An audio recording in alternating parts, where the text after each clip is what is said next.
ஒரு சிம்பிளான உதாரணம் அவ்வளோதான்.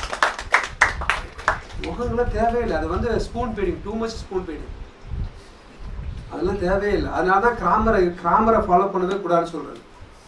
ஸோ உனக்கு என்ன பிடிக்குதோ இந்த மாதிரி உனக்கு தெரியாமல் கூட படம் பண்ணிட்டு போகலாம். ஸோ ஒருத்தனுக்கு தெரியாதவளும் உனக்கு பிடிக்கும், உன்னை பற்றி ரொம்ப தெரிஞ்சுன்னா உனக்கு பிடிக்காது. அப்போ தான் எதிரியே வருவான், தெரியும் இல்லை? அதான் பேசிக்கான திங்ஸ். அதான் ஓகே. அதனால தான் பிசாசு படத்தில் மிஸ்கின் யூஸ் பண்ணி போகிறோம். அது அவர்கிட்ட கேட்குறேன். சார், டேரக்டர்ஸ்லாம் வந்து அவங்களே ஸ்கிரிப்ட் எழுதும்போது மிட் ஷாட் இதெல்லாம் எழுதிட்டு வருவாங்க. நீங்கள் எப்படி 2 பேரும் கலந்து அந்த இது டிஸ்கஸ் பண்ணுவீங்க? அப்படிலாம் இல்லைங்க. அவங்க எதிர் வருவாங்க. லொக்கேஷனில் வந்து பார்க்கும்போது தேவைன்னா எடுப்போம், அவ்வளோதான். அந்த லொக்கேஷன் அந்த மாதிரி அது மாறிடும். அவங்க எழுதிட்டு வர்றதுலாம் என்கிட்ட அதான் சொல்கிறாங்க. அவங்க கொடுக்குறவங்கலாம் ஷார்ட் எல்லாம் எழுதி கதை கொடுத்ததே கிடையாது. ஹாலிவுட் ஸ்கிரிப்ட் பிடிஎஃப் ஃபைல் பார்த்துருப்பாங்க. அது எடுத்த பிறகு அது பிடிஎஃப் ஃபைலாக வரும்.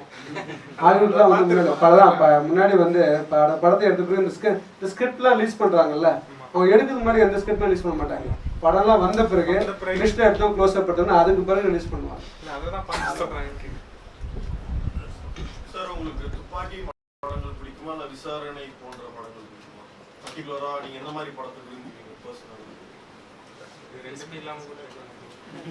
எனக்கு தெரியாது, அவன் சொல்றது பதிலே இல்லை. பட் எனக்கு ரொம்ப அன்நேச்சுரலான விஷயங்கள் எனக்கு பிடிக்காது. எதாமே ஓவரா சப்ஜூடா நம்ம ஒரு விஷயம் பண்ணோம்னா 10 வருஷம் கழிச்சு அது ஃப்ரெஷ்ஷாக இருந்துக்கிட்டே இருக்கணும். அது வந்து ரியாலிட்டியை பேஸ் பண்ணியிருக்கணும், அவ்வளோதான். ஒவ்வொருத்தர் லைட்டும் ஒரு மாதிரி அந்த ரியாலிட்டியை பேஸ் பண்ணுறது எனக்கு பிடிக்கும். அது வந்து அது அந்த மாதிரி படம் பிடிக்குமா, அந்த மாதிரி படம் எனக்கு என்ன தான் எக்ஸ்பீரியன்ஸ் எனக்கு பிடிக்கணும். அதனால நான் கதை படிக்கும்போது எனக்கு தெரிஞ்சிருமே, இதை நான் பிடிக்கும், இது பண்ணுவேன், இல்லை பண்ண மாட்டேன்னு சொல்லிட்டு. ஸோ அதுக்கு தகுந்த மாதிரி தான் எனக்கு முதல் ரியாலிட்டி. 10-20 வருஷம் கழிச்சு நான் வந்து வயசாகி வீட்டில் உட்காந்து எங்கள் பசங்க படம் பார்த்தாங்கன்னா அப்போ வந்து ஃப்ரெஷ்ஷாக இருக்கணும். அதில் மொத்த படம் இல்லை, அட்லீஸ்ட் ஒரு 25% ஃப்ரெஷ்ஷாக அப்போ அவங்களுக்கு அது புதுசாக இருக்கணும். ஸோ அந்த மாதிரி தான் அது அப்போ அந்த மாதிரி புதுசாக இருக்க விஷயம் வந்து ரியாலிட்டி விஷயம் தான் புதுசாக இருக்கும். ஒரு ரியாலான விஷயம் நீ பண்ணினா அதை வந்து திரும்பி ரெப்ளிகேட் பண்ண முடியாது. நீங்கள் சன்லைட் பாருங்கள், எவ்ரிடே சன்ரைஸ் ஆகும், சன்செட் ஆகும். ஒவ்வொரு நாளைக்கு நீங்கள் ஒரே இடத்துல சன்னை பாருங்கள், ஒவ்வொரு நாளைக்கும் இந்த சன்லைட் வித்தியாசமாக இருக்கும். அதை வந்து நீங்கள் திருப்பி கேப்சர் பண்ணி காப்பி பண்ணவே முடியாது. அந்த மாதிரி நம்ம பண்ணோம், அவ்வளோதான். நம்ம விஷயத்தை நம்மளுடைய கற்பனையை வந்து நம்ம எப்படி ரிஃப்ளெக்ட் பண்ணுறோம், அந்த ரிஃப்ளெக்ஷனை வந்து யாருமே ரெப்ளிகேட் பண்ணக்கூடாது. இன்ஸ்பிரேஷன் ஆகலாம், ரெப்ளிகேட் பண்ணால் அதோட பெஸ்ட்டாக பண்ணவே முடியாது. அதான் முக்கியம். நம்ம ஒரு விஷயத்தை நம்ம பண்ணும்போது அதை யாரும் வந்து காப்பி அடிக்கிறதுனால ஒன்றுமே காப்பி அடிக்கிற அளவுக்கு படம் பண்ணணும், அவ்வளோதான். இந்த விஷயத்தை ஈஸியாக காப்பி அடிச்சிடக்கூடாது, இந்த விஷயத்தை ஈஸியாக ரெப்ளிகேட் பண்ணக்கூடாது. அதுதான் ரொம்ப முக்கியம். அந்த மாதிரி தான் நான் பண்ணுவேன். நினைப்பேன். கதை படிக்கும்போது தான் எனக்கு ஒரு விஷுவல் வரும். அதுக்கு பிறகு நான் டைரக்டாக அந்த கதை பிடிச்சினா டைரக்டர் கூட கதை சொல்லுவேன்னு சொல்லுவேன். அவங்க என்ன விஷுவலாக அந்த ஸ்கிரிப்ட்லையே என்ன யோசிக்கிறான்னு பார்த்துக்கணும். படித்த பிறகு டெஃபினட்டாக அது கண்டிப்பாக சொல்லணும்ல, என்ன தாட்டில் எதுன்னு கேட்பாங்க. நீங்கள் இதுவரைக்கும் காட்சியாக்காத ஒரு லொக்கேஷனுக்கு போயிட்டு, இதுவரைக்கும் காட்சியாக்கப்படாத ஒரு லொக்கேஷனுக்கு போயிட்டு நிச்சயமாக காட்சியாக்கணும் நினைச்ச இடம் இருக்காங்க, நீங்கள் போய் பார்த்து. எனக்கு அதை விட சேலஞ்சு எல்லாரும் ஷூட் பண்ண இடத்துல நம்ம ஷூட் பண்ணி அந்த இடத்துல இந்த இடம் இந்த இடத்துல ஷூட் பண்ணுறக்கானா அப்படின்னு சொன்னோம். அதான் முக்கியம். நான் அந்த மாதிரி தான் ஷூட் பண்ணுறேன். என்னுடைய படங்கள் எல்லாமே வந்து நிறைய இடங்கள் ஷூட் பண்ண இடத்துல நான் ஷூட் பண்ணுறேன்.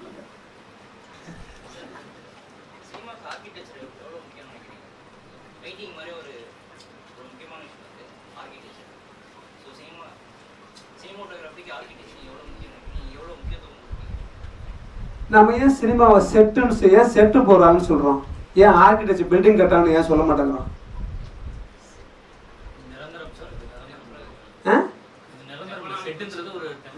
ஆர்கிடெக்சர் அது ஒரு இதுக்கு யூஸே கிடையாது.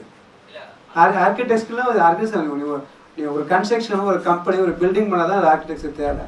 அது எவ்வளோ ஸ்ட்ராங்காக இருக்குமா, எத்தனை வருஷத்துக்கு இருக்கும், இந்த லைன் போட்டால் கரெக்டாக வருமா, இங்கே இது உரையாதான் இருக்கான், இதுக்கெல்லாம் ஆர்கிடெக்சர் தேவையில்லை. அதனால தான் சினிமாவை எப்போ எவ்வளோ பெரிய பில்டிங் கட்டினாலும் பில்டிங் கட்டான்னு சொல்ல மாட்டாங்க, செட்டு போகிறாங்கன்னு சொல்லுவாங்க. அவ்வளோ சார், நான் ஒர்க் பண்ண எல்லாரையும் ஒர்க் பிடிக்கும். அவ்வளோதான். நம்ம வந்து வெரி ப்ரொஃபஷ்னலாக நம்ம டீல் பண்ணுவோம். அவ்வளோதான். அவங்க நம்ம போகிறோம், அது ஒரு வேலை, அவ்வளோதான்.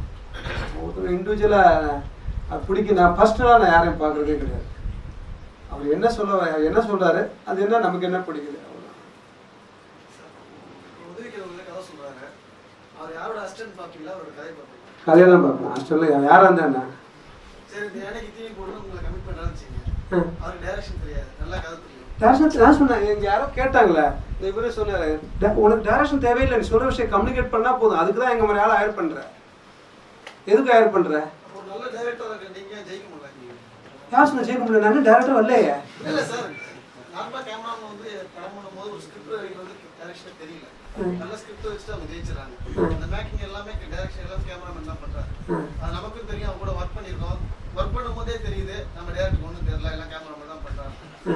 அப்போ ஒரு நல்ல ஸ்கிரிப்ட் வந்து கொடுத்தா கேமராமேன் ஜெயிக்க முடியும். நான் ஒரு விஷயம் சொல்கிறேன், இதில் என்னன்னு கேட்டிங்கன்னா, ஒரு டைரக்டர் நல்ல கதை சொன்னார், அவர் டெக்னிக்கலாக எதுவுமே தெரியாது, ஆனால் கேமராமெல்லாம் பண்ணாங்க, அதனால தான் ஹிட் ஆச்சு அப்படின்னு சொன்னாங்கன்னா அது மிகப்பெரிய மடத்தனம். எப்படின்னு கேட்டிங்கன்னா, நான் வந்து உங்கள் கதையை உங்களுக்கு வேணால் உங்கள் டெக்னிக் தெரியாமல் இருக்கலாம், அது எப்படி எடுக்கணும்னு தெரியாமல் இருக்கலாம், பட் நாங்கள் கதையை உங்கள் கதையை இன்ஸ்பிரேஷன் ஆகி தான் நான் படம் பண்ணுறேன். புரியுங்களா? உங்களுடைய இன்ஸ்பிரேஷன் அதுதான் முக்கியம், யார் எடுக்கிறாங்கன்னு முக்கியம், அந்த இன்ஸ்பிரேஷன் தான் நான் ரிஃப்ளெக்ட் பண்ணுறேன். அந்த மாதிரி அது மிகப்பெரிய, அதனால தான் எல்லாரும் சொல்லி மாட்டிக்கிறது. புரியுங்களா? அந்த கேமரா எடுத்தார், அதனால யாருனாலும் இங்கே படம் என்ஹான்சிங் அழகு பண்ணலாம். ஒரு சிலை இருக்குல்ல, அந்த சிலையை கண்ணு காது மூக்கு பொட்டு வைக்கிறோம்ல, இந்த மாதிரி தான். பட் சிலையை உருவாக்குறது தான் ரொம்ப முக்கியம். என்ன மாதிரி சிலை உருவாக்குறது தான் முக்கியம். அந்த கேமரா பற்றிலாம் ஒன்றும் கிடையாது. சார் கொஸ்டின் சார், இப்போ உலக வெளிநாட்டில் பார்த்தீங்கன்னா ரொம்ப சின்ன பட்ஜெட்டில் ஒரு நல்ல திரைப்படம் பண்ணுறாங்க. ஸோ அங்கே பார்த்தீங்கன்னா டைரக்ஷன் பண்ணுறாங்க, கேமரா அவங்க ரெண்டு டிபார்ட்மெண்ட் ஒரே பண்ணுறாங்க. ஸோ ரெண்டுமே உங்களுக்கு சாத்தியமானது. ஒரு ஃபஸ்ட் படம் பண்ணிங்க விட்டுருங்க, ப்ரொடியூசர் கிடைக்கல, மேபி வெயிட் பண்ணுறேன் அப்படிங்க. ஸோ அவங்களால ஒரு சின்ன பட்ஜெட்டில் இது ரெண்டு திறமையை கையில் வச்சுக்கிட்டு ஒரு நல்ல திரைப்படம் அவங்களுக்கு தர முடியும் அப்படின்னு நம்பிக்கை எனக்கு இருக்குது. ஸோ அதுக்கான ஐடியா அவங்களுக்கு எப்படி இருக்குது? கண்டிப்பாக நான் பண்ணுவேன். என்னோட தாட்டே அதான், எனக்கு பெரிய பட்ஜெட் படம் தேவையில்லை, நம்ம வீட்டுக்குள்ளேயே படத்தை பண்ணி எடுத்துருவேன். எனக்கு டைம் இல்லை இப்போ, எனக்கு அவ்வளோதான். ஐ வெயிட்டிங் ஃபார் டைம். 10 நாள் 12 நாளில் படம் எடுத்துருவேன். புக்ஸும் அதிகம் படிக்கணும். அதான் 10 நாள் 12 நாளில் எனக்கு தெரியும் இப்போ எப்படி படம் பண்ணுறதுன்னு தெரியும். அது எப்படி எனக்கு பிடிச்ச விஷயத்த எப்படி கம்யூனிகேட் பண்ணுறது தெரியும். பெரிய செலவெல்லாம் தேவையில்லை.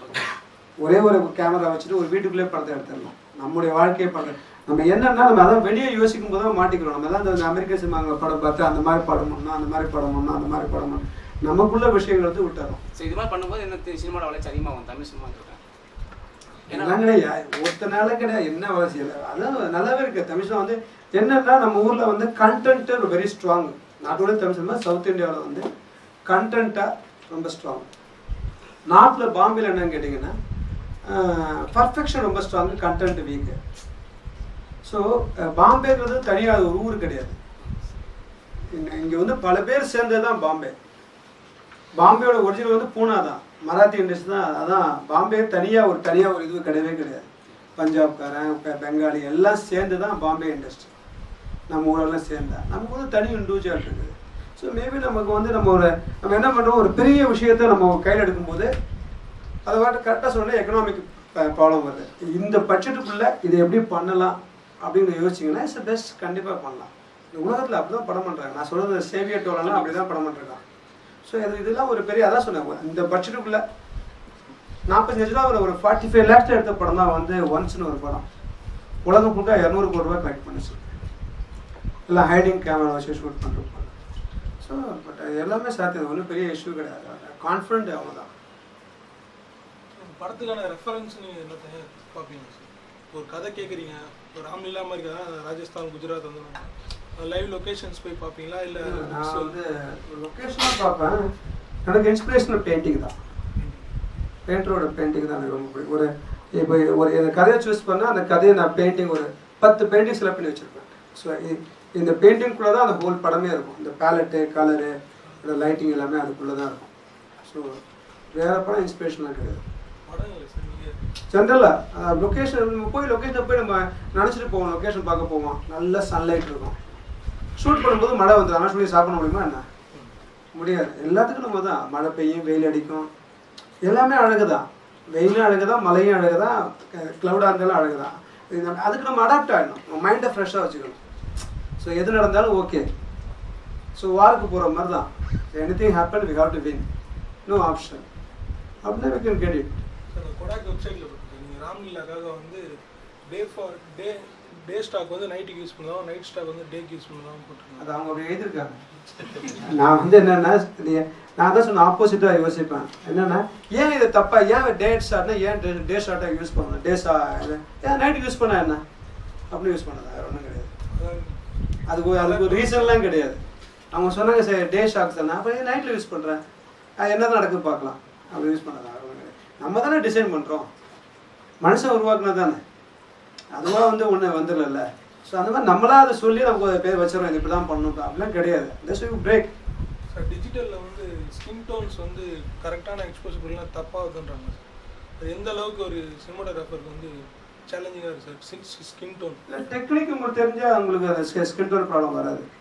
நீங்கள் டெக்னிக்காக தரவா அது தெரிஞ்சுன்னா அந்த ப்ராப்ளம் வராது. சார் போஸ்ட்டில் வந்து ஷூட் பண்ணும்போது அதை ஷூட் பண்ணும்போது நீங்கள் கழிச்சாலும் எப்படி அப்படி எக்ஸ்போஷர் ஷூட் பண்ணிங்கன்னா அந்த பிரச்சனை வரவே வராது.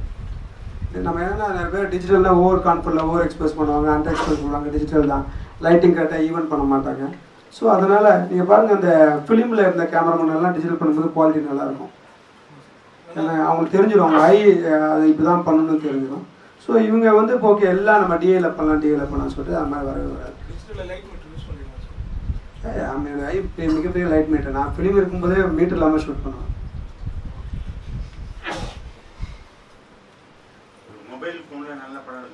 கண்டிப்பாக இருக்கு, நிறைய படம் வந்துருக்கு, நிறைய படம் வந்துருக்கு. அதான் அதுவும் கான்ஃபிடென்ட் வேணும் நிறைய. இப்போ வந்து இந்த வெப் சீரியஸு நம்மளாம் பார்க்கும்போது தியேட்டரில் பார்க்குறோம். நிறைய படம் வந்து டிவியில் தான் நிறைய படம் ரிலீஸ் ஆகும், உலகத்துலலாம் நெட்டில் தான் ரிலீஸ் ஆகுது. அந்த மாதிரி படங்கள்லாம் இந்த மாதிரி தான் யூஸ் பண்ணுறாங்க. அதுதான் சொன்னாங்க எக்யூப்மெண்ட்டே தேவையில்லை, அவங்க கண்டென்ட்டு கம்யூனிகேட் பண்ணுறவங்க. லோ லைட்டிங்ல ஷூட் பண்றது எப்படி சார் உங்களோட எக்ஸ்பீரியன்ஸ்?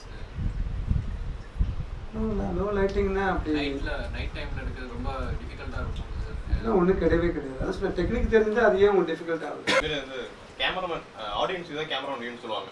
ஸோ நீங்கள் ஸ்கிரிப்ட் வாங்கும்போது ஒரு ஆடியன்ஸ் வியூவாக பார்ப்பீங்களா, அது ஆடியன்ஸாக பார்ப்பீங்களா, ஒரு லாஸ்ட் பெஞ்ச் ஆடியன்ஸ் மாரி பார்ப்பீங்களா, இல்லை ஒரு கேமராமேன் வைஸாக டெக்னிக்கலாக பார்ப்பீங்க அந்த ஸ்கிரிப்ட் படிக்கும்போது? நான் தான் சொல்லிட்டேன், நான் ஸ்கிரிப்ட் படித்தா நான் ஒரு படம் பார்ப்பேன், என்னோட விஷன். இல்லை அதை எப்படி கன்வெர்ட் பண்ண முடியும் இந்த ஆடியன்ஸோட? அதான் நான் கன்வெர்ட் பண்ண ட்ரை பண்ணுவேன். நான் ஃபஸ்ட்டு சொல்லும்போது சொன்னேன், கேமராமேன் தான் ஃபஸ்ட்டு படம் பார்க்குறான் அந்த ஸ்கிரிப்டை. அதான் என்ன பார்க்குறான், அவன் விஷன் பார்க்குறான், அந்த கதைக்குள்ள உலகத்தை அவன் பார்க்குறான் முதல்ல. அப்படி தான் எனக்கு அதனால தான் நான் ஸ்கிரிப்ட் கேட்குறது. டெக்னிக்கலாக கதை சொன்னால் டெக்னிக்கலாக சொல்லுவாங்க, சார் மேலே பறந்தாங்க, லோ ஆகுங்க சார், கட் பண்ணாங்க சார், அதெல்லாம் கதையெல்லாம் இருக்காது. ஸ்கிரிப்டாக இருந்தால் கரெக்டாக நாவல் மாதிரி நான் அப்படி எழுதினாங்கன்னா நாவல் மாதிரி ஸ்கிரிப்ட் கொடுங்கன்னு சொல்லுவேன். ஒரு புக்காக ஸ்கிரிப்டை நாவலாக கொடு அப்படின்னு சொல்லுவேன், எனக்கு புரியணும் அப்படின்னு சொல்லுவேன். ஷார்ட்டெல்லாம் இருக்கக்கூடாது. ஸோ நாவலாக படிக்கும்போது தெரிஞ்சிடும். அதனால தான் நான் வந்து கதை சொல்ல ஸ்ட்ரைட்டாக யாரும் கதை சொல்ல வந்தாங்கன்னா நான் அவாய்ட் பண்ணுவேன். ஸோ அந்த மாதிரி சொல்லி அழுது அந்த மாதிரி நிறைய பேர் பண்ணிருக்காங்க. வீட்டில் வந்து நடிச்சு அழுது எல்லாம். ஸோ என்ன கதையில் எனக்கு என்ன, நான் தான் ஆடியன்ஸ், நான் படிக்கிறேன்னா எப்படி தான் ஆடியன்ஸ் இருப்பாங்க. ஆடியன்ஸ் மணிக்கு போய் நீங்கள் ஸ்கிரீன் போய் நடிச்சுலாம் காமிக்க முடியாது, நான் இப்படி தான் பண்ணலாம் இப்படி தான் முடியாது. நம்ம அந்த கம்யூனிகேட் பண்ணுறதுக்கு we have to read the script completely, what you understand is most important. அதான் நிறைய பண்ணுறாங்க சார். நீங்கள் சயின்ஸ் அண்ட் மேக்ஸ் தான் தியரி, அதை அந்த மாதிரி ஒரு தியரி சொன்னீங்களே சார், அதுக்கு எக்ஸாம்பிளாக அந்த தசாவதாரம்ல செகண்ட் ஹாஃப்ல 4 கமெண்ட் ஒரே இதில் வருவாங்களே சார், அதை எப்படி சார் அச்சீவ் பண்ணீங்க? எப்படி சார்? அதெல்லாம் பெரிய அச்சுவே கிடையாது. ஐயோ என்ன இல்லை சார், அந்த மாதிரி பார்த்தது இல்லை. அதெல்லாம் ஒரு ஃபாஸ்ட் வேஸ்டான கொஸ்டின், வேறு எதாவது கேள்வி வேஸ்ட் பண்ணாங்க சார். பர்ஃபியில் சொன்னீங்க சார், அது டார்க் ஃபிலிம், ஆனால் நீங்கள் வந்து அது கொஞ்சம் ஐக்கி லைட்டிங்கில் மாரி பண்ணியிருக்கீங்க. இப்போ டேரக்டர் வந்து அவர் விஷனில் இருக்கும்போது அவர் கதையை அவர் எழுதும் போது இந்த மாதிரி ஹைக்கி லைட்டிங்லையா இல்லை அவருக்கு அந்த டார்க் சப்ஜெக்ட்லேயே சொன்னேன். பர்ஃபி வந்து டார்க் ஃபிலிமு. உங்களுக்கு குழந்தை பிறந்தா அந்த குழந்தை வந்து டார்க்காக இருக்குமா, அப்படி எல்லாம் கருப்பாக இருந்தால் கூட குழந்தை வந்து ஒரு செலிப்ரேஷனாக இருக்கும் குழந்தை, அப்படி தான் படம் இருக்கணும்னு அப்படி தான் என்னுடைய விஷயம். I did like that. அப்படிலாம் கிடையாது, அதுதான் என்னுடைய விஷயம் தான். அது பர்ஃபி வந்து என்னுடைய விஷயம், என்னுடைய இமேஜின் என்னவோ அது அவங்களுக்கு பிடிச்சிருந்துச்சு, அதை அப்படியே கண்டினியூ பண்ணி போகலாம். ஸ்கிரிப்ட் தான் இம்பார்ட்டன்ட் அப்படின்னு சொல்லிட்டு இப்போ சமீபத்தில் தமிழ் படங்களில் வந்து ஸ்கிரிப்டுங்கிறது எது ரொம்ப நல்லா இருந்துச்சு உங்களுடைய பார்வையில்? சில இது எல்லாமே இன்ஸ்பிரேஷனாக இருக்குது, வெஸ்டர்ன் சினிமா இன்ஸ்பிரேஷனாக இருக்குது. ஒரிஜினாலிட்டியாக இல்லை. நான் நிறைய நம்ம தெரியும், தமிழ் வாழ்க்கை தெரியும். ஸோ நிறைய பார்க்க அந்த மாதிரி ஒரு கதையாக சொல்லும்போது எனக்கு பெரிய இம்ப்ரெஸ்ஸிங். ஸ்கிரிப்டாக ஒரு படமாக பார்க்கும்போது சில சீன் பிடிக்குது, சில சீன் ஒரு சீன் 2-4 சீன் நல்லா இருக்குது, திரும்ப 5-6 சீன் சரியில்லை, அந்த மாதிரி இருக்குது. தவிர மற்றபடி ஒரு ஒரு சீக்வன்ஸாக ஒரு ஃபுல் படமாக பார்க்கும்போது ஒரு நல்ல கதை சொல்லியிருக்காங்க. அதெல்லாம் ஒன்று ரீசனாக போய் இம்ப்ரெஸ் ஆகும். உலக திரைப்பட விழாக்கள்ல வந்து எதை பேஸ் பண்ணி விருதுகள் கொடுக்குறாங்க? பிஸ்னஸ்ஸு. ஆமாம், அங்கே வந்து எல்லா உலக திரைப்பட விழாவும் வந்து business. Sundance film festival, Toronto film festival, Cannes film festival, இதெல்லாம் என்னென்னு கேட்டிங்கன்னா நிறைய பேர் படம் எடுத்து வச்சுட்டு அதை கொண்டு போய் அது வந்து அது வந்து மார்க்கெட்டு. நம்ம ஊர்லெல்லாம் மாடலாம் சந்தை கொண்டாந்து வைப்பாங்க தெரியுங்களே, அந்த மாதிரி ஒரு மார்க்கெட் அது. அந்த மார்க்கெட்டில் போய் இந்த படம்லாம் இருக்குது, இந்த படம்லாம் இருக்குது, எல்லாருக்கும் காமிப்பாங்க, ட்ரைலர் காமிப்பாங்க, படம் காமிப்பாங்க. அது ஒரு என்டர்டெய்னிங் பிஸ்னஸ் தான். அது வந்து அங்கே வந்து என்ன பண்ணுவாங்கன்னா இது ஒரு அவார்டு மாதிரி. ஓகே, அதில் வந்து அது ஒரு பார்ட் டைமாக வச்சுருப்பாங்க. அது வந்து அவார்டு கொடுக்குறது. அவார்ட்ஸ் வந்து சம்பள உயர்வுக்கு எதாவது ஹெல்ப் பண்ணுது? ஒன்றுக்கும் ஹெல்ப் பண்ணாது. சும்மா அவார்டு வாங்க எத்தனை டேரக்டர் வந்து கேட்குறேன். அதெல்லாம் ஒன்றுமே கிடையாது. அதான் ஏற்கனவே சொன்ன ரோஜர் டிக்சன் வந்து அவார்டே வாங்கல, அதுக்கு ஹையஸ்ட் பெய்டு கேமரா பண்ண. அதனால அப்படியே கிடையாது. ஆஸ்கர் அவார்டு, ஆஸ்கர் அந்த அதோட ஹிஸ்டரியை விட்டுருங்க. அதை தவிர்த்து இப்போ இருக்கிற நம்ம பெருசாக சொல்லப்படுற கேன்சல்லாம் அதை விட போங்க. அதான் நம்ம ஊரே சொல்லுவாங்க, நம்ம கேன்சல் போயிடுது, கேன்சல் அப்படி இல்லை. நீ ஊனும் படத்தை எடுத்துகிட்டு போயிட்டு ஒரு 10 விளம்பரம் கொடுத்துட்டு அங்கே போய் ஒரு ஸ்டால் போடலாம். ஸ்டால் போட்டு என் படமும் கேன்சலில் கலந்துட்டுன்னு சொல்லலாம். அதெல்லாம் அந்த மாதிரி நிறைய கடையாக இருக்கும், சின்ன சின்ன ஸ்டாலாக இருக்கும். இங்கே இவங்க ஒரு படம் வச்சுருப்பாங்க, அந்த பூ இதுவும் விற்பாங்க. அங்கே வாங்க இது பாருங்க, பேம்லெட் பாருங்க, இதை பாருங்க சொல்லிட்டு உள்ளே போனால் அவ்வளோ. நான் எல்லாத்துக்கும் போயிருக்கேன், அதனால தான் சொல்கிறேன். Sundance film festival, Toronto film festival எல்லாரும் பார்த்துருக்கேன். ஸோ அதெல்லாம் பார்த்த பிறகு எனக்கு அது மாதிரி பிரேமாகவே போயிடுச்சு. நான் கேட்குற அந்த கேள்வி என்னன்னா, இதெல்லாம் ஆரம்பிக்கப்பட்டதும் நீங்கள் சொன்ன அந்த வியாபாரத்தை மையப்படுத்தி அதெல்லாம் அதை வச்சு தான் சினிமா ஒரு பிஸ்னஸ்ஸாக, இது வந்து ஒரு பிஸ்னஸ்ஸாக ஆரம்பித்து அந்த மாதிரி பண்ணேன். நான் இப்போது நேற்று நைட்டு வந்தேன், நான் ஜோத்பூர்லேருந்து பார்த்தா ராஜஸ்தான் ஃபுல்லாக பெரிய ஹைவே ரோட்லலாம் 100 மாடு 150 மாடுன்னு ரோட்டில் தான் இருக்குது. மாடெல்லாம் பார்த்தீங்கன்னா கொழு நல்லா இருக்குது. பார்த்தா யாரும் மாடை விரட்டுறது இல்லை, கயிறு இல்லை, ஒன்றும் இல்லை. எல்லாம் வந்து நம்ம வந்து அந்த ஜல்லிக்கட்டு மாடை மாதிரி நல்லா எல்லாமே அப்படி இருக்குது. என்னடா ரீசன் கேட்டால் திரும்பி வந்தவொடனே கேட்டு வந்துட்டேன். ரொம்ப சர்ப்ரைஸாக இருந்துச்சு, ஆச்சரியமாக வந்துச்சு. என்னன்னு கேட்டிங்கன்னா பீஃபுக்கு வந்து அங்கே பேன் பண்ணிட்டாங்கல்ல. பேன் பண்ணதுனால மாடு யாரும் வளர்க்காம எல்லாத்தையும் விட்டாங்க. யாருன்னா அந்த மாட்டுக்கிட்ட தீர்வு பண்ணால் மில்க் வந்து வாங்கிடுறாங்க. மாடு யூஸ் பண்ணால் ஒன்லி மில்க் மட்டும் தான், வேறு எதுக்குமே யூஸ்ஃபுல் கிடையாது. அப்போ எல்லாம் வந்து நம்ம ஏறுவதுக்கு மாடு இப்போ தேவையில்ல, எல்லாம் மிஷின் இருக்குது. ஸோ அதை மெயின்டைன் பண்ணுறதை விட அது கொடுக்குற மில்கோட மெயின்டைன் பண்ண ரொம்ப கஷ்டம்னு சொல்லிட்டு எல்லாத்தையும் விட்டாங்க. இன்னும் கொஞ்ச நாள் என்ன பாருங்கள், மாடே இருக்குது. நம்ம ஊரில் பாருங்கள், மாடே இருக்காது. ஸோ எல்லாம் வந்து ஸோ அதே போல் விவசாயமும் அப்படி தான் இருக்கும் பார்க்க போகுது. நம்மலாம் வந்து பார்க்குறோம், எல்லாம் இலவசமாக கொடுத்து யாருமே இனிஷியேட் எடுக்கிறது இல்லை. இப்போ ஒரு அக்ரிமெண்ட் அவங்க சைன் பண்ணிருக்காங்க. கவர்மெண்ட் என்ன பண்ணிட்டாங்கன்னா, இன்னும் 15-20 வருஷம் கழிச்சு நம்மகிட்ட நிலம் நம்மகிட்ட இருக்கணும், நிலத்தில் நம்ம வேலை செய்வோம். அது மட்டும்தான். இதை ஃபுல்லாக கார்பரேட் கம்பெனி போயிடும். இந்த ரோட்டுக்கெல்லாம் எப்படி இப்போ வந்து இந்த மால் மாதிரி ஆச்சு, அந்த மாதிரி பெரிய பெரிய லாட்லாம் வந்து கார்பரேட் கம்பெனி தான் வந்து விவசாயமே நடத்தும். நம்ம இதில் விவசாயம் பண்ணி கொண்டு வந்து நமக்கே விற்பாங்க. ஸோ முன்னெல்லாம் கிராமத்தில் ஒரு பைசாவில் கூட சர்வே பண்ணலாம். ஆனால் இப்போ பைசாவே இல்லாமல் எங்கேயுமே சர்வே பண்ண முடியாது. ஹையஸ்ட் டேக்ஸ் பேடு நம்ம தான். உலகத்தில் அதிகமாக டேக்ஸ் பேடு நம்ம தான். ஆனால் நமக்கு தான் எந்த கேரண்டியும் கிடையாது.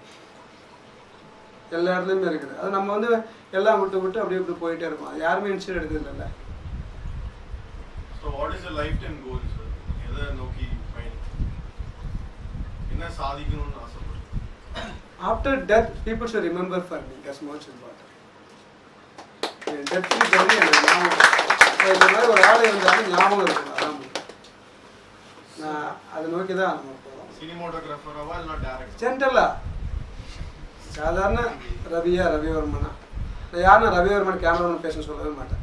யார் ஃபோன் எடுத்தாலும் ரவி தான் பேசணும்னு சொல்லுவேன்.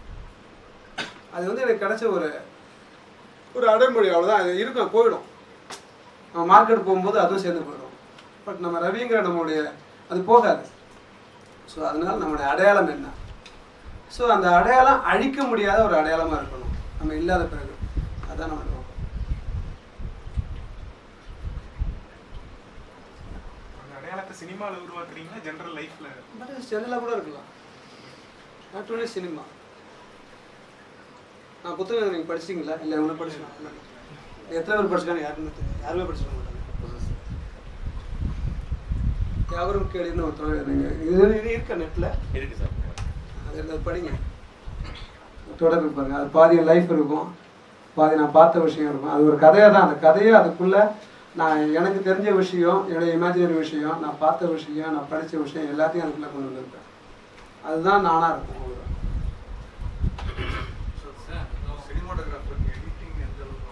ரொம்ப முக்கியம். இந்த ஷாட் எங்கே அப்போ தான் வந்து டேரக்டர் உங்களுக்கு சண்டே வராது. Sir out of focus sir அப்படின்னா இந்த ஷாட் இங்கே தான் யூஸ் பண்ணுவாங்கன்னு எனக்கு தெரியும். ஷார்ட் எடுக்கும்போது ஓகே இந்த ஷார்ட் இதில் தான் யூஸ் பண்ணுவாங்க, இது மாதிரி யூஸ் பண்ண மாட்டாங்க. எடிட்டிங் ரொம்ப முக்கியம். அந்த எடிட்டர் பாயிண்ட் ஆஃப் வியூவில் ஒரு கேமராமேன் இருந்தாலே இஸ் தி பெஸ்ட். ஸோ அவங்க படங்களை அவுட் ஆஃப் ஃபோக்கஸ் கூட அழகாக கொண்டு வந்துடலாம், ஒரு நல்ல விஷயத்துக்கு அதை யூஸ் பண்ணிடலாம். என்ன புக்ஸ்லாம் நீங்கள் அப்படிலாம் ஜென்ரலாக நான் இப்போ கூட நிறைய புக் அனுப்பலாம். அப்படிலாம் இந்த ஸ்பெசிஃபிக்காக அந்த புக்கெல்லாம் ஒன்றும் கிடையாது. நான் இப்போ கூட வந்து இந்த இவர் யார், இந்த லீமெடியன் லீமெடியனுடைய ஓனர் இருக்கார்ல, அவருடைய புத்தகம் படிச்சுட்டு வந்தேன். பழனிசாமி டாக்டர். அதனால அப்படியே ஜென்ரலாக படிக்க தான் வரலாம். சார் இது சினிமா சம்மந்தப்பட்டது இல்லை, பர்சனலாக கேட்குறேன். அது நம்ம எல்லா விஷயத்துலையும் வெளிப்படையாக இருந்தோம்னா, நம்ம கோபத்தை எல்லாம் காட்டினோம்னா சமூகத்தில் நம்ம ஒதுக்கி வச்சிடலாம். ஆனால் நம்ம அதை பற்றிலாம் கவலைப்படணுமா இல்லை அதெல்லாம் தாண்டி போயிடலாம்? ஓப்பனாக இருக்கணும். ஓப்பனாக இருந்தால் தான் நம்மளை கோபக்காரன். நான் சொல்கிறேன் ஓப்பனாக இருக்கணும். அதுக்காண்டி ஒரு மூளையை காட்டி ரோட்டில் போடக்கூடாது, விரிச்சிட்டு போயிடுவாங்க. அந்த அளவுக்கு ஓப்பனாக இருக்கக்கூடாது. அதுதான் ரொம்ப சிம்பிள். ஐஎம் ஆல்சோ நான் போல்டான ஆள் தான். நான் நிறைய சண்டை போட்டிருக்கேன், ஸ்ட்ரெயிட்டாக பேசுவேன் பண்ணேன். பட் என் லைஃப் நல்லா இருக்குது, இது ஒன்றும் பிரச்சனையே இல்லையே. அதுக்காக நான் ஃபுல்லாக ஓப்பனாக இருக்க சொல்ல முடியாது. புரியுங்களா? ஒரு லிமிட் வரலும் இருக்கணும். சில விஷயங்கள் என்னன்னா உங்களை பாதிக்காத அளவுக்கு நீங்கள் போய் சொல்லலாம். ஆனால் நீங்கள் போய் சொல்றது அடுத்தவங்களை பாதிக்காத அளவுக்கு நீங்கள் பாருங்க. அதுதான் ரொம்ப முக்கியம். உங்களை பாதிக்காத நீங்கள் போய் சொல்லலாம், ஆனால் நீங்கள் சொல்கிற போய் வந்து அடுத்தவங்களை பாதிக்கக்கூடாது. அதுதான் ரொம்ப முக்கியம். நீங்கள் அதை கண்டுபிடிச்சிங்கன்னா இவ்வளோ சூப்பர். இதெல்லாம் பண்ணிட்டீங்கன்னா நார்மலாக யார் கோவம் வரும்? அவனுக்கு செல்ஃப் ரெஸ்பெக்ட் இருக்கும், அவனுக்கு தான் கோவம் வரும். 24 மணி நேரம் ஒருத்தர் நடிக்கான அவனுக்கு கோவம் வரவே வராது. ஸோ அவன் வந்து ஃபேக்காக இருக்கான்னு ரொம்ப நீங்கள் ரியாலிட்டியாக இருக்கணும். அப்போ தான் உங்கள் விஷயத்தை நீங்கள் கண்டுபிடிக்க முடியும். நீங்கள் ஓப்பனாக இருக்கணும். உங்களுக்கு என்ன தோணுதோ அதை பேசிடணும். தட்ஸ் ரொம்ப இம்பார்ட்டன்ட். அதுக்காக இப்போ என்னென்னா when you are assistant, யார்ட்டா நீங்கள் அசிஸ்டண்ட்டாக ஒர்க் பண்ணுறீங்க, but you want to talk many thing, you want to say many thing, but you cannot do it. when you are HOD, நீ ஒரு தலைமையாக இருந்தீங்கன்னா நீ நிறைய விஷயத்தை ஹைட் பண்ண நினைப்ப, ஹைட் பண்ணக்கூடாது. What be open. எதுக்கு வந்து நீங்கள் அசிஸ்டண்டாக இருக்கும்போது நீங்கள் பேச வைக்கிற விஷயம் பேசக்கூடாதுன்னு சொல்லுதுன்னா you have to gather more what's rights what's wrong later you only know. நீ தலைமையாக இருக்கும்போது நீ நினைக்கிறதெல்லாம் நீ பண்ணிட்டீங்கன்னா அப்புறம் தெரியும் what is right what is wrong. இதுதான்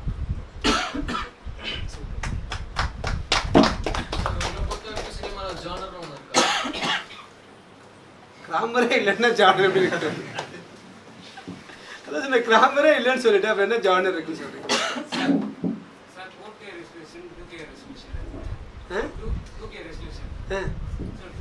4K என்ன 2K என்ன சொல்லு. அப்ப எதுக்கு 4K ரெசல்யூஷன்? அதான் ஒண்ணு. சார் அவர் கேட்டா செல்போன்ல படம் பண்ணலாமான்னு கேட்டாரு. 2Kவே போதுமானதா இருக்குது அப்படின்னு சொல்றாங்க. அப்படி இருக்கும்போது ஏன் 4K யூஸ் பண்ணிக்கிறாங்க? எனக்கு தெரியலையே. நீ வந்து யூஸ் பண்ணா கேட்கணும். நீ வந்துட்டு 8K வருதுன்னு சொல்றாங்க. உங்களுக்கு ரொம்ப பிடிச்ச ஒரு 3 படம் சொல்லுங்க. உங்களோட ஃபேவரட் மூவி. உங்களுக்கு சொன்னீங்க இல்லையா, இது தமிழ்ல வந்து ரீசெண்டாக வந்து சொல்ற மாதிரி ஒரு அப்படியே சொல்லல. நான் என்னன்னா எல்லா படத்துலயும் ஒரு பிட்ஸ் அண்ட் பீஸா பிடிக்குது. ஏன்னா ஒரு படம் பார்த்தோம்னா ஃபுல் படமாக பார்த்து வரும்போது ஃபுல் விஷயம் பிடிக்க மாட்டேன். அதான் இந்த ஒரு விஷயம் பிடிக்குது, ஒரு விஷயம் நல்லா இருக்குது பார்த்தீங்கன்னா அடுத்த 4 விஷயத்தை, அது என்னுடைய பர்ஸ்பெக்டிவ். வேற நான் நிறைய படங்கள் பார்த்தாலும் என் மைண்ட் செட் அப்படி இருக்கலாம்.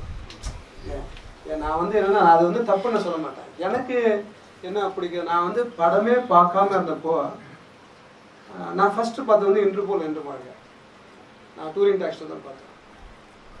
ஸோ அதுக்கு பிறகு தான் வந்து படம் பார்க்க ஆரம்பித்தேன். ஸோ ஒவ்வொரு லைஃப்பில் எனக்கு அப்போ வந்து அந்த கமர்ஷியல் சினிமாவில் பார்த்தா மொட்டைக்கால பிடிக்கும். அது வந்து ரியாலிட்டியாக இருக்கும்.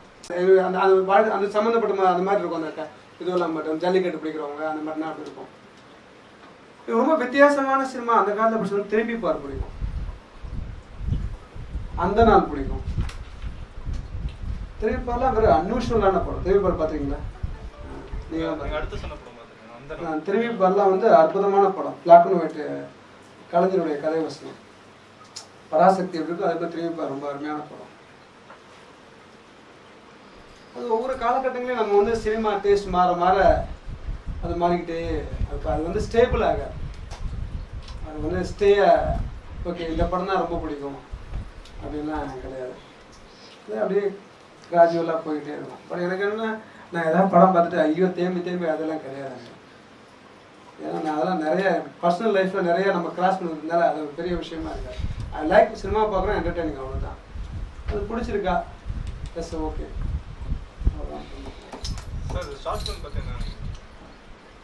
இனிமேல் ஃபியூச்சரில் வந்து ஷார்ட் ஃபிலிம் தான் நிறைய மெயின் ஃபிலிமாக வரும்.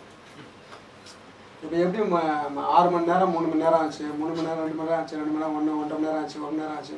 அதுபோல் எல்லாருமே வந்து நிறைய டைம் ஸ்பெண்ட் பண்ண மாட்டாங்க. ஸோ நீங்கள் பார்த்தீங்கன்னா இப்போ புக்கு எழுதாங்க பார்த்தீங்களா, முன்னெல்லாம் ஒரு புக்கில் கதை எழுதுனாங்கன்னா 8 பேஜ் 9 பேஜ்லாம் இருக்கும். இப்போ 2 பேஜ் 3 பேஜ் மாதிரி இருக்கா பாருங்க. எப்படி கம்மியாச்சோ அந்த மாதிரி வந்து ஷார்ட் ஸ்டோரிஸு ஷார்ட் ஃபிலிம் எல்லாம் வந்து ஷார்ட் ஃபிலிம்லேயே ஒரு இதெல்லாம் மெயின் ஸ்ட்ரீம் படமாக இருக்கும். இப்போ கூட வந்து தீபா மேத்தா படம் பண்ணிருக்காங்க, நிர்பயாவோட அந்த டெல்லியோட அந்த கேள்வி படம் பண்ணிருக்காங்க. ஸோ அந்த படம் வந்து அது ஷார்ட் ஃபிலிமாக மெயின் ஃபிலிமாக சொல்ல முடியாது, 1.5 மணி நேரம் படம் அது. ஸோ அவங்க என்ன அந்த கதைக்கு அவ்வளோ தான் வரும், அது மாதிரி அப்படி தான் சிஸ்டம் வரும். ஸோ ஒரு கதை எடுத்திங்கன்னா அந்த கதையை எவ்வளோ நேரம் சொல்ல போகிறோம். ஸோ அப்போ என்ன ஆகும்னா ஒரு தியேட்டரில் ஓகே 5 நிமிஷம் ஒரு படம் வரும். அடுத்து வைல்ட் டேல்னு ஒரு படம் இருக்குது, அது ஒரே படத்தில் 4 கதை இருக்கும். 4 படம் ஒரு படமாக இருக்கும். ஒரு படம் வந்து 5 நிமிஷம் இருக்கும், ஒரு படம் 15 நிமிஷம் இருக்கும், ஒரு படம் 1/2 hour இருக்கும், ஒரு படம் 45 minutes இருக்கும். ஸோ அந்த மாதிரி தனித்தனியாக படங்கள் வர ஆரம்பிச்சு. ஸோ நீங்கள் எப்போ அப்புறம் வந்து நம்ம இப்போ இந்த ஸ்க்ரீனில் நான் இப்போ லாஸ்ட் இயர் நான் போனேன் இந்த நேப் ஷோக்கு. இப்போ இந்த சினிமா ஸ்கோப்னா ஸ்க்ரீன் இப்படி இருக்குங்களா, அது என்ன ஒன்று ஆட்டோமேட்டிக்காக நீங்கள் 35 கூட படத்தை எடுத்து ரிலீஸ் பண்ணலாம். ஸ்க்ரீனே ஆட்டோமேட்டிக்காக ஸ்கூல் சார், அதுக்காக நீங்கள் லன்ச் எல்லாம் மாற்ற தேவையில்லை. சார் மெயின் ஃப்யூச்சரில் வந்து தியேட்டரோட வந்து நிறைய அந்த நெட்ஃப்ளிக்ஸு, டிவி, வெப்சைட்டு, ஸோ இந்த மாதிரி விஷயங்களை தான் வந்து நிறைய கம்யூனிகேட் பண்ணும். நம்ம வந்து போய் ஸ்பெண்ட் பண்ண மாட்டோம். ஏன் ஸ்பெண்ட் பண்ண மாட்டோம்னா இப்போ நீங்கள் இது போய் சட்டி போய் படம் பார்க்கணுன்னா 1.5 மணி நேரம் படத்துக்கு நீங்கள் வந்து எக்ஸ்ட்ரா 4 மணி நேரம் செலவு பண்ணணும். அது யாரும் போக மாட்டாங்க, அந்த கட்டம்லாம் போயிடுச்சு. ஸ்பெசிஃபிக்காக போய் படம் பார்க்குறதுலாம் சாட்டர்டே சண்டே உங்களுக்கு என்டர்டெய்னிங்காக வேண்டி அதுக்கு வேணால் படம் பார்க்குறது, மற்றபடியெல்லாம் அந்த இந்த மாதிரி தான் நிறையா வரும். நீங்கள் நிறைய நாவல் படிச்சீங்க, நீங்களே ஒரு நாவல் எழுதணும், பெரிய நாவல் எழுதணும் ஏதாவது உங்களுக்கு ஒரு இன்ஸ்டிங்க்ட் இருக்கா? அதான் எழுதியிருக்கேனே, யாவரும் கேள்வி. அது நாவல்னா அது இன்ஸ்டன்சஸ் ஆஃப் இல்லை நாவல், அது எல்லா இன்ஸ்டன்ஸும் என்னுடைய லைஃப் இன்ஸ்டன்ஸில் கலெக்ட் பண்ணி நான் எழுதியிருக்கேன். மொத்தமாக நான் தான் சொன்னேன், அந்த நாவலில் வந்து பாதி தான் கற்பனை, மீதி ரியல் லைஃபு, மீதி பார்த்த லைஃபு. சில விஷயங்கள்லாம் வந்து நான் சொல்ல முடியாது, நாவலில் எழுதி சொல்லிடலாம், இன்டெரக்டாக சொல்லிடலாம். ஸோ அந்த மாதிரி நிறைய விஷயங்கள் அதுங்க அந்த மாதிரி தான் அந்த நாவல் எழுதினேன். நான் எழுதும்போது என்ன ஃபஸ்ட்டு இவங்க ஆரம்பிச்சது ஒரு 5000 பேர் இருப்பாங்களே. ஃபஸ்ட்டு தமிழ் ஸ்டுடியோ இருக்கவங்க ஒரு 5000 பேர் தான். இவர் வந்து ஃபஸ்ட்டு சினிமா பற்றி எழுதணும்னு வந்து கேட்டார். அதில் சினிமா பற்றிலாம் ஒன்றும் வேண்டாம், வேறு ஒன்று எழுதுவான்னு சொல்லிட்டு நான் வந்து ஒரு மற்ற கதையை ஐ திங்க் ஒரு 8 வாரம் எழுதினல, ஒரு 8 வாரம் தான் நான் எழுதி வச்சுருந்தேன். அந்த 8 வாரம் ஃபஸ்ட்டு ஒரு 2 வாரம் போட்டோம்னா நிறைய வியூவர்ஸ் இருந்தாங்க. ஸோ அதுக்கு பிறகு நான் சொன்னேன் ஓகே டோன்ட் ஸ்டாப் மீ, நான் எப்போ ஸ்டாப் பண்ணால் அதுவே எழுதுறேன்னு சொல்லிட்டு இப்போ 50 வாரம் எழுத இல்லையா, 50 வீக்ஸ் எழுதுறேன் நான். அதிலே வந்து நீங்கள் இப்போ தான் வருது இந்த பறக்கும் தட்டெல்லாம் நான் எழுதியிருக்கேன். நான் அவங்க வீட்டில் இப்போ தான் வந்து அந்த ஃப்ளை கேமு ஹெலிகாமெல்லாம் வந்திருக்கு. நாங்கள் வந்து இப்போ எது ஆரம்பித்தோம், இப்போ அவன் வீட்டிலே வந்து அங்கேயே லேண்ட் பண்ணிக்கலாம், டிராஃபிக்லாம் வரும், இதெல்லாம் நான் வந்து அப்படியே இது சார். நீங்கள் பார்த்து ரொம்ப இந்த படத்தில் இந்த கேமரா சூப்பராக இருக்குது அப்படின்னு நீங்கள் பார்த்து படம் அதான் இப்போ யாரோ கேட்டாங்க, சொன்னேன் நீங்கள் என்ன பிடிச்ச படம், அதான் மேட்ரு. ஸ்பெசிஃபிக்காக ஒன்று நான் அந்த ஃபால்னு ஒரு படம் பார்த்தேன். நான் பார்த்த வரைக்கும் அந்த மாதிரி ஃபஸ்ட்டு டைட்டில் கார்டு ஒரு ஆயில் பெயிண்டிங் மாதிரிலாம் வரும். அந்த மாதிரிலாம் நான் அதுக்கு முன்னாடி எனக்கு பார்த்ததில்லை. அந்த மாதிரி உங்களுக்கு எதாவது இன்ஸ்பிரேஷன் நிறைய படம் நீங்கள் ஃபால் ஒரு படம் தான் பார்த்தீங்க, அது மாதிரி நிறைய படம் இருக்கும். ஒரு படம் ஸ்பெசிஃபிக்காக சொல்ல முடியாது சார். சினிமாவை தாண்டி சக மனுஷனுக்கு நீங்கள் சொல்கிற மெசேஜ், நீங்கள் இருக்கிறவங்களுக்கு ஒரு மனுஷனா சக மனுஷனா நீங்கள் சொல்கிற மெசேஜ் தன்மானத்தோடு இருக்கணும். செல்ஃப் ரெஸ்பெக்ட் ரொம்ப முக்கியம். எந்த சுச்சுவேஷன்லையும் ஒன்று இழக்கக்கூடாது, அதுதான் முக்கியம். எந்த சுச்சுவேஷனாக இருந்தாலும் தன்மானம் ரொம்ப முக்கியம், சுய கௌரவம் ரொம்ப முக்கியம். இது ரெண்டு நீங்கள் கடைப்பிடிங்க. அது ரெண்டு கடைப்பிடிக்க ரொம்ப கஷ்டம். பட்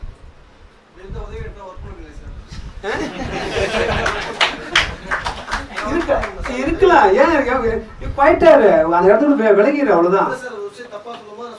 சொல்லக்கூடாது, சொல்லாம இருப்போம். அதுக்காக ஒரு சுய கௌரவங்கிறது என்ன, தன்மானங்கிறது விட்டு கொடுக்க கூடாது இல்லையா. சுய கௌரவம் வந்து இழக்கக்கூடாது. அதை வந்து உனக்கு விட்டு போகணும்னு பேசக்கூடாது, அவ்வளவுதான். அது ஒதுங்கி போகணும். அதான் சொன்னேன், ஃபர்ஸ்டே சொன்னேன், நீ வந்து அசிஸ்டண்டா இருக்கும்போது நிறைய விஷயம் உனக்கு சொல்லணும்னு தோணும். அதை வந்து நீ எடிட் பண்ணி இந்த விஷயம் அதை சொல்ல, அது மட்டும் தான் சொல்லணும். அப்ப என்ன வச்சு டிஸ்கஷன் பண்ண தேவையில்லையே.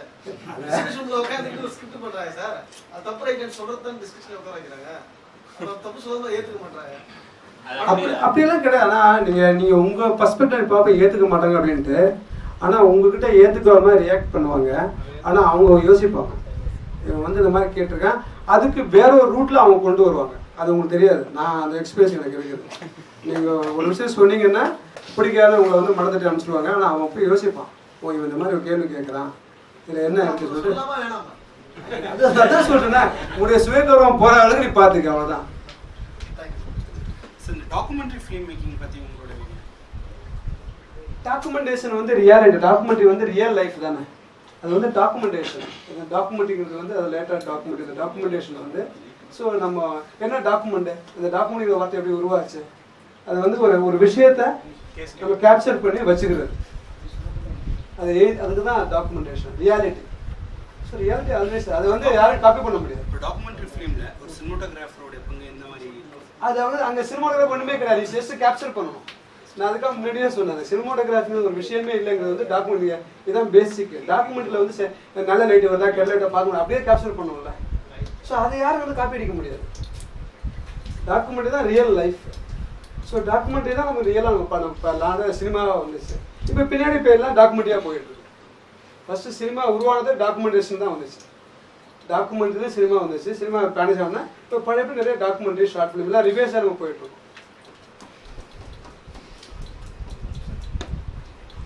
ஓகே ஓகே, நன்றி.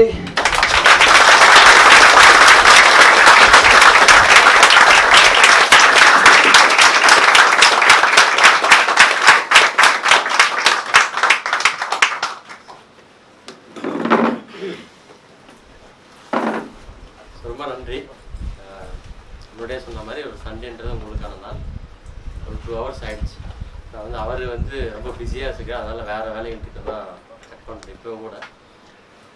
அப்புறம் எல்லாருக்குமே வந்து கொஞ்சம் ஹெவியாக உட்காந்துட்டே இருக்கீங்க, கொஞ்சம் ரிலாக்ஸேஷன். அதனால் 2 hours ரொம்ப கரெக்டாக இருந்துச்சு. ரொம்ப நன்றி வந்ததுக்கு. நான் முன்னாடியே சொன்ன மாதிரி இது ஒரு புக் ஷாப், ரொம்ப புத்தகங்கள் வாங்கிட்டு போங்க, அப்போ தான் நாங்கள் ரெகுலராக கூட்டம் நடத்த முடியும். ஸோ வந்து ரொம்ப நன்றி. ரொம்ப புத்தகம் வாங்கிட்டு போங்க. அடுத்த வாரம் ஏதாவது மீட்டிங்கில் பார்ப்போம். தேங்க்யூ.